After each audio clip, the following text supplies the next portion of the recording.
What's going on, guys? Isaiah or /Pity24 here. Today bringing you a video in CSGO talking about Operation Riptide. I've already made a video covering the first week of challenges and missions for the new operation, but in this video I want to do a sort of more general video where I talk about just the operation as a whole, and specifically talking about the top 5 things that you need to know about the new operation. Basically just covering the major new things added into the game and giving you sort of the bullet point quick version of the new content and quality of life changes in the latest CSGO operation. So without further ado, let's jump right into it. So the first thing you need to know about is the return of the Operation Shop. It is extremely similar to the last operation, Operation Broken Fang. Once again, if you buy the Operation Pass for $15 US, you can earn Operation Stars by completing the weekly missions. Then you can use those stars in the Operation Shop. And like I mentioned, it's very, almost exactly identical to the previous Operation Shop. You can either just spend it on the agent skins or on the various new skin and stickers that have been added into the game. We have some kind of cool new collections with the 2021 Mirage, Dust 2, Vertigo, and Train collections, as well as the Operation Riptide case, which features some of the specialty knives with the gamma finishes. So things like the gamma Doppler and the lore and the autotronic knives. Really cool new skins added into the game. Specifically though, for the Train collection, you can actually spend your stars to specifically get a weapon from that specific tier list. So as you can see in the shop here, you can spend 25, or I think it's 20 stars to get a pink tier skin from the Train collection. Everything else though is exactly the same from last time.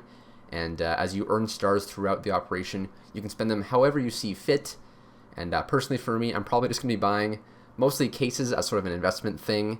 But if there's any specific agents that you want, I would just recommend that you kind of just buy them on the Steam market instead of sort of rolling the dice and gambling your stars that way. But it's up to you and how you want to spend your stars. Aside from that though, the last 4 things I'm going to be covering are all free. The only thing that you have to pay for is if you want to get stars to spend in the Operation Shop. All the new content added into the game is free for everyone. You don't have to buy the Operation Pass to access any of the remaining things I'm going to be talking about. And the first one is private queues. Basically just private matches or custom games have been added to CSGO. These sort of work similar to like Faceit hubs. You can be in a sort of lobby queue or private queue with your friends. Then you can just queue into it as you would do in a normal CSGO game, and then the queue will eventually pop once you reach 10 players. There's, as you can see here on your screen, these like codes that you can get, and you can send them to your friends, and then they can queue into the same game as you that way. It isn't quite like Valorant, where you join a custom lobby, and you can like specifically pick sides. From what I can tell, this is just like you just do this queue thing with the code, and then it just randomly assigns teams, so not quite as, I think, advanced as Valorant is for the custom lobbies and everything, but it is private matches and they are on Valve servers, so still a nice solid addition into the game. And if you have 10 friends, unlike me, you'll be able to take advantage of this feature and get some pickup games in with your homies. We've also had a couple alternative modes added into the game, the first of which is the short queue. Basically, there is a shorter version of your regular standard matchmaking. The regular standard matchmaking going up to first to 16 rounds or a best of 30. There is now a short version that is first to 9 rounds or best of 16. So CSGO games can be pretty long, and maybe some people don't have time to play a full match. Maybe people just prefer to play these sort of shorter matches. It gives you now an option to pick between a long or short match when you are queuing into a game. You can also select any length if you don't really care and you just want to have the lowest queue time possible. There was also a new version of deathmatch, a couple new versions actually. You can select either the classic deathmatch, which is team based but an individual score, or we now have team deathmatch or just free-for-all deathmatch.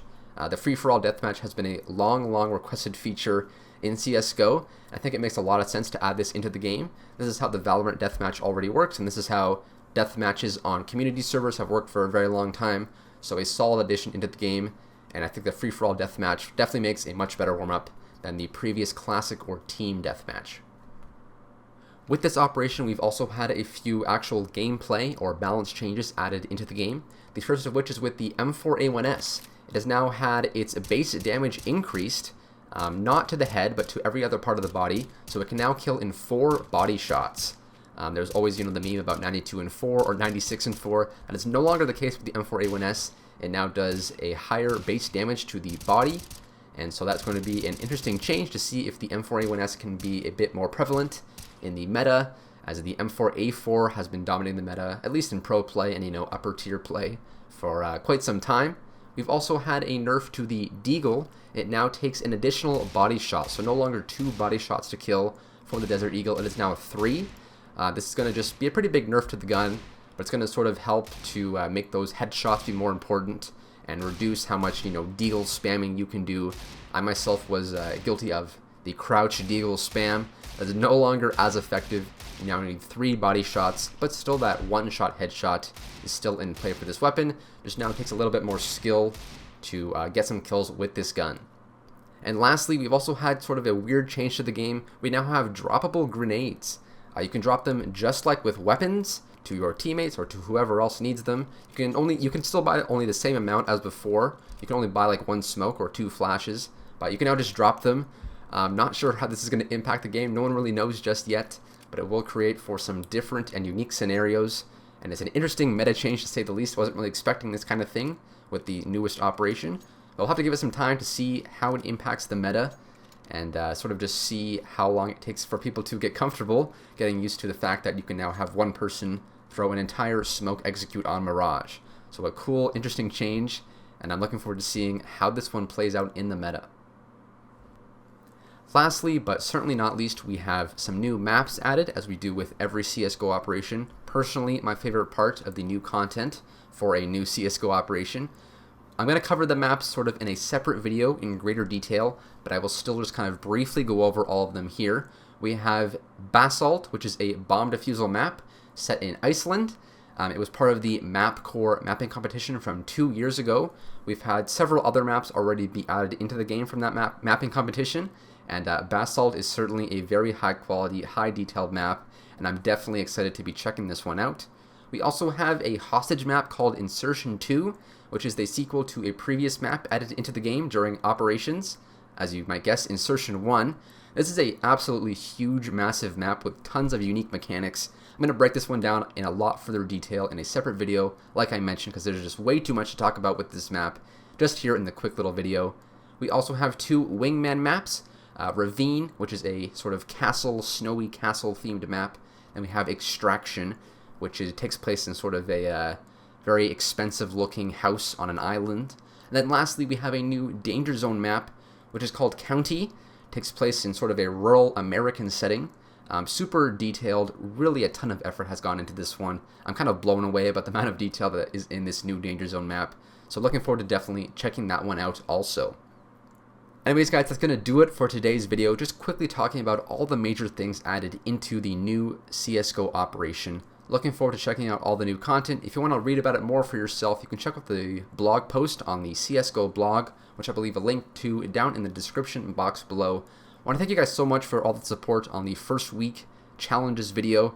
I got way more views than I was expecting for that one. You can definitely expect those to be consistent throughout the operation. But yeah, aside from that, thank you guys so much for watching, and I'll see you guys in the next one.